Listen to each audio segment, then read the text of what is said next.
we have about 250 machines across 4 locations. We have a fleet of 4 vans that are on the road every day doing our pickup and delivery business, things like that. Gotcha. Yeah. So he knows what he's doing, right? This isn't a typical laundromat business owner, For sure. right? And you've been in the business how long?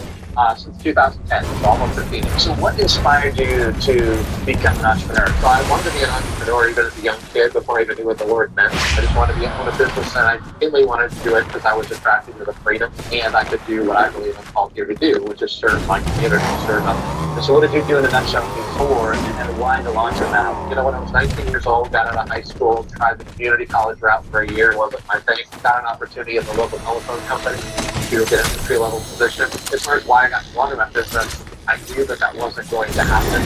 I was just quitting my job and buying a business for $1 million. And so I needed something that could start as a side hustle. I don't like that term, but I needed something that could start that way. And what ended up happening is I found a local laundromat a couple miles from home that was for sale for not a lot of money because it was a rundown house. It paid $85,000 for it. It was one of the few businesses that was what I call flexible. So I owned one laundromat, got it profitable. On the second laundromat about a year later that was losing money, got that one profitable. And then about 3 years later, I quit my full-time job about 3 weeks before we were closing on our 3rd location. And that was kind of a tipping point of like, I can't do this anymore. Right. I had a young family. My wife had a career as a school teacher. And it was like, enough is enough. No more side hustle. I got to go all in. All right, so we'll talk about buying the best equipment later on in the interview. I'm curious about the slick-looking self-serve machine. What does it cost these days in 2024, and how much revenue can it generate on a commission basis? What do you think? Yeah, so these are 60-pound machines. These wash 6 loads of laundry at one time, about 10 pounds per load. It's kind of an industry standard. This machine costs about $12,000 ballpark. Probably generate about $150 a day in revenue at this location. Now, that's actually not our biggest machine. Gotcha. Let's These machines up here are 80-pound machines. What we call our monster loaders. These are washing 8 loads of laundry at one time. These run about $16,000 to purchase, and these generate about $200 to $250 a day in revenue. Now, when I say a revenue, that's self-serve. But as I mentioned, we have a pickup delivery business. This machine probably generates about $400 a day in revenue because we generate as much money when we're closed to the public as when we're open. Wow. So the $16,000 investment really is a small number compared to the big picture. But this laundromat is what I call fully optimized, meaning that we generate a lot of revenue from self-serve customers. We generate more revenue from people dropping off laundry at the counter that our team processes here. But we generate the most amount of revenue per location for our pickup and delivery business. So this is not the stereotypical self-serve laundromat. That is our core business, and that is our foundation.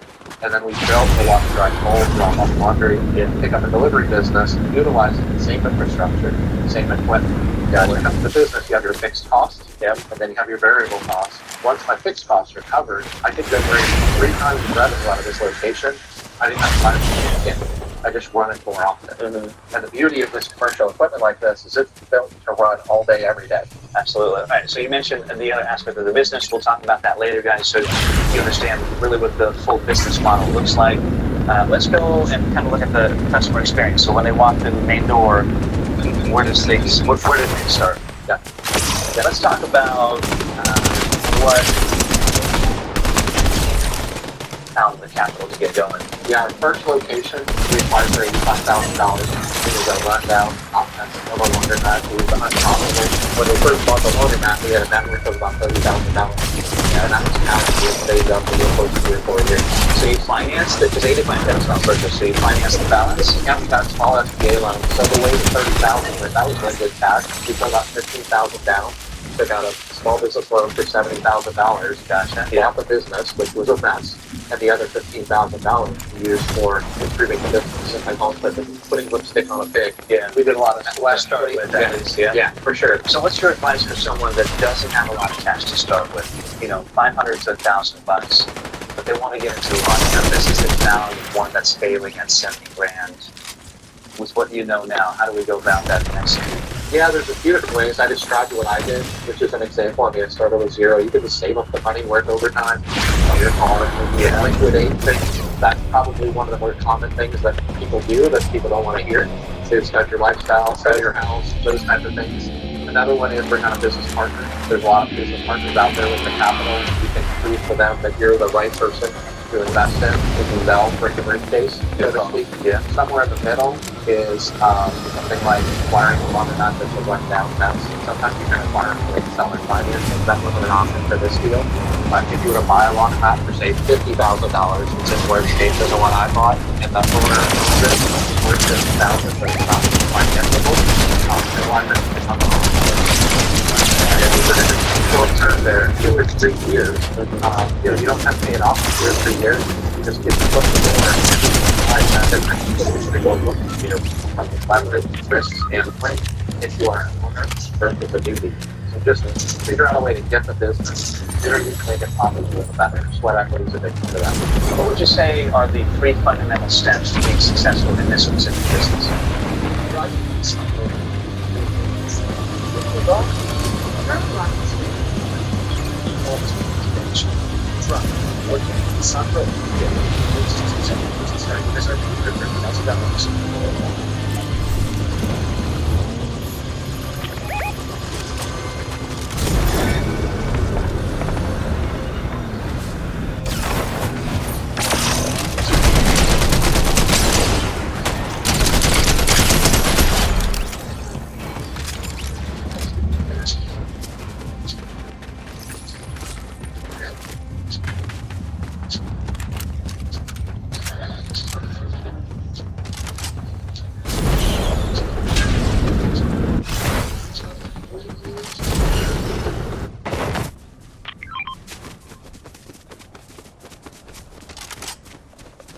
The location is number one. If you have a bad location, the best operator can't overcome it. Being able to buy the best equipment, know how to source that, how to find a great distributor is definitely number 2. Yeah. And then when you find a great location, not overpaying for it. You think that's easy to do?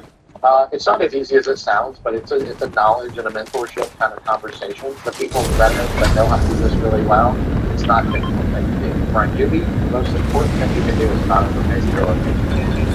Let's go check out the kitchen. That's the father. What's going on there? You don't see this a lot in laundromats, typically. When you got this location opened up, is this the idea from the get-go, or did it kind of evolve? In this space, when we acquired this real estate, it was a 9,000 square foot building. And so I was like, hey, we have a luxury here we don't have anywhere else. And there were many things we could do, for example, the width of the aisle, things like that. But we get a lot of feedback. One of the things we really try to do in our business is focus on our micro avatar, which is maybe we want to impact the world in that way, but we also want to serve them, and of course they have more laundry. Screws right. Yeah. And so if you provide a basic place where kids want to go, all of the McDonald's kids zone, right? Then kids will tell their mom they need the city laundry. So you have a full-time job, you have a family, that kind of thing. You're running this business as a side hustle to get things going. How did you prevent yourself from burning out? What's your advice to other entrepreneurs who find themselves in a very similar situation? Well, the truth is, I probably did push myself too far, and I don't recommend that. So learn for me, my young kids, it was a couple of years where they basically didn't see me. Wow. I worked 90 to 100 hours a week for 4 years. You can't get that back. My wife was a school teacher. She had her own career, and she was a single mom. Now, we made that conscious decision as a family to go that hard. But the truth is, if I had pulled back, she would have been okay with that too. For sure. So what did those initial years look like? I'm curious if there's a highlight, a story, a learning opportunity for us, because those initial years, obviously is a grind, right? And then maybe help us understand the year-over-year revenue. Year 1, 5, 10, 15, and so on. Yeah, probably the craziest story I talk about in my book is Christmas morning. So we had owned a laundromat for 2.5 years. I had been working 90 to 100 hours a week. I had worked and slept and made sure I didn't miss birthdays. But that was it. Very strategic. Didn't matter what day of the week it was. And I woke up on Christmas morning at 5 a.m. And I get in the shower, and I get out of the shower, and get dressed to go to work. The mom was asleep, my wife. She rolls over, half asleep in bed, and she says, "What are you doing?" I said, "Getting ready for work." We were so out of mode. She said, "It's Christmas. What's wrong with you?" Sorry, I might tear up a little because that I'm sorry. I mean, there's a funny note to it too. But sorry, I apologize. The truth is that I felt like a terrible husband and dad, and that was kind of a shock when this book. I was so deep, I didn't have an option but to keep going. So I couldn't change anything at that point. And I don't work that day, or did you? Well, I was getting up and going to Cincinnati Bell, which I wasn't working. I wasn't working on Christmas Day. And her point was, the first time you do it out here, you could sleep in. What are you doing? But that's not what people across the age. It came across to be a very different way. So that was a traumatic day. 4 years of 97 hours a week. It sounds a little crazy to say that loud. But when you live it, like it's crazy to do on a weekly basis. And I just got up and kept saying, God, this will got a little bit. I believe it every day of my life. I still believe it. Did you make any changes after that event at Christmas? Honestly, we were where we were in our trajectory yet, but I had basically been going for another year and a half. That story Now, as far as revenue, and transitioning all that hard work and all that sacrifice, what did that look like? You showed me the numbers a little bit, so let's start with year one. That was roughly around $100,000, right? That first location. Yep. Give us the 5, 10, 15 kind of projection. Ready?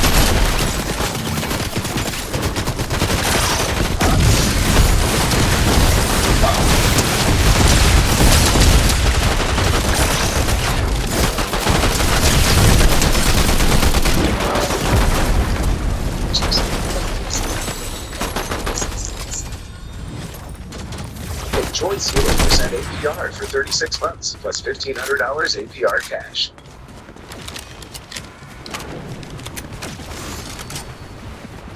Thursday night football all the time.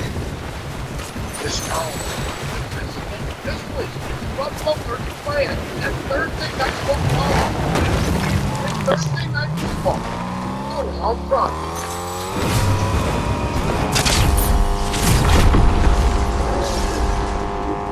Yeah, so the first year we were in business wasn't even quite a full calendar year. That was about 100,000. Not bad. About 5 years later, we did about 700,000 with 2 stores. Kind of just acquired store 3 at that point. About 5 years later, we were about 1.2. Last year, we did about 1.8, and then this year, we're half of it over 2.2. Gotcha. And obviously, it's not because of just the machines and the locations, right? You've added other revenue streams like full service. Yes.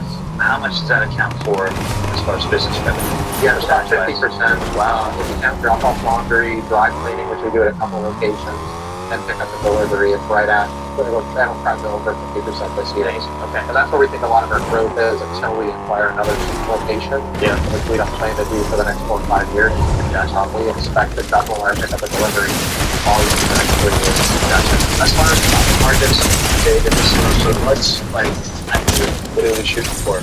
Probably the highest profit margins in the business are around 40%. Pretty rare. Amazing operators, incredibly efficient operations. It's 250 maybe. I don't know anybody that's gotten to 50. I'm not sure that it's possible. Yeah. I would say average operators could be in the high teens, low 20s. And the elite operators are 30, 35, 40. Okay, awesome. All right, I am curious to go take a look at these machines with direct injection. I've never heard of that because we've done a laundry interview, but I don't think that was mentioned. Yeah. In that interview. What's unique is he is one of the only 5 locations in all of the country offering this technology. Give us a one-on-one overview on what the heck it is and just what difference has it made. Yeah, so the product is called Perfect for.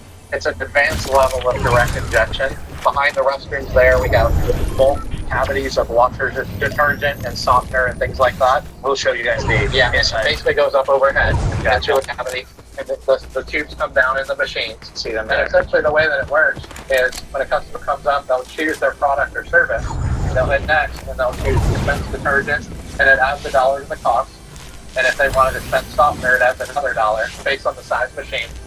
And then they just pay. So instead of bringing it myself, I don't have to worry about it. Yep. And so the idea behind it for us was kind of a 4-pronged approach. One of them is we can make $2 more from the same customer. The second is we can provide a higher level of experience. We want people to know that when they come to Queen City Laundry, we have things no one else has in the country. We are innovative in every way, shape, and form. Our reviews reflect that. Our team reflects that. We want our margins to reflect that. That all circles back to the customer experience. And the good news is what we're seeing early on is our adoption already in the first, we've only had it for 4 months. Our early adoption is almost 40%. And what Hydro tells us is there's a couple other guys that have had it for over a year, and they're over 50% adoption. So when we extrapolate those numbers out, just from a customer experience perspective and a revenue perspective, we expect about a 2-year ROI. Whoa. Yes. Looks like a computer CPU, a bunch of blood vessels or whatever the fuck it's called. Why you, out of all the locations in the country they pursued or you pursued this, so let's make this happen? Yeah, it was a combination of things. One of them is Hydro, the company that manufactures this, is local in Cincinnati. We're actually practicing one test here. Gotcha. That's the same part of it. One of them is I'm a thought leader in the industry, so they approached us because they want to get awareness. They want me to tell people that it exists and use it and all that stuff. And then a big part of the reason that I reacted to it is because everything in our business model that we do is all around race and people. Okay, I have the research that as opposed to very and I'm not very good. There's risk. There's risk. It works or not. Right. Yeah. And the one thing I told Hydro is that if it doesn't work and it's not a good investment, I mean, that's something you have to understand this. I will tell the industry that too. I'm not gonna. They need your feedback to improve less. And that's a big part of what we do at Queen City Laundry is we share with the industry because we're trying to drive the industry forward so that other laundromat owners in other parts of the country can serve their community at a higher level. What's your advice to pricing out services and making sure you're not undercutting yourself, you're not overpricing yourself, you're kind of right there in the sweet spot?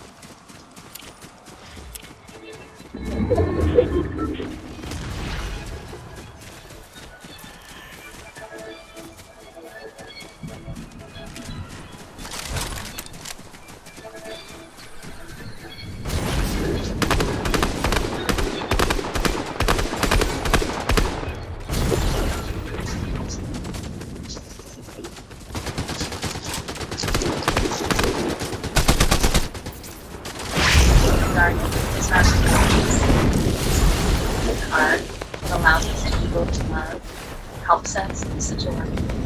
These are memories we cherish and first. The truth is, what I tell people to do is build fair competitive analysis and do it in competitors in your local market for those services.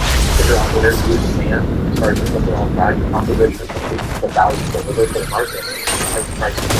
What's the secret to acquiring great business and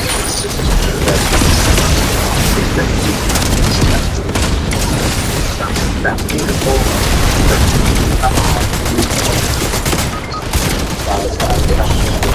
Unless you're in a very, very small market with very little competition, that's probably not going to build a business model long term around self-serve used equipment. It's just not technically viable. You really want to evolve as quickly as possible to the top of the industry when it comes to equipment. And once you get to the equipment side of it, I mean, there's roughly 7 or 8 different major manufacturers of equipment, and the key there is finding one star to serve. You find someone like that, that's 50% of the battle. Because the truth is, one that operator, it's very difficult to keep up with technology. It's very difficult to keep up with the changes in the industry and the controls of the machines and the efficiencies of the utilities and all these different things across manufacturers. It's not hard to keep up with one. It's hard to keep up with all. But to know how 5 years ago, that's a very different conversation. You really need someone that does this all day, every day. Easier said than done. But if you can find and build a relationship, super good relationship with an amazing rockstar equipment distributor in your local market, they should be your help. Guys, as you're watching and learning a ton from what we're talking about today, I have a quick favor to ask. Take a second to like and subscribe. You're not only giving our team a pat on the back, but you're also helping us bring on incredible guests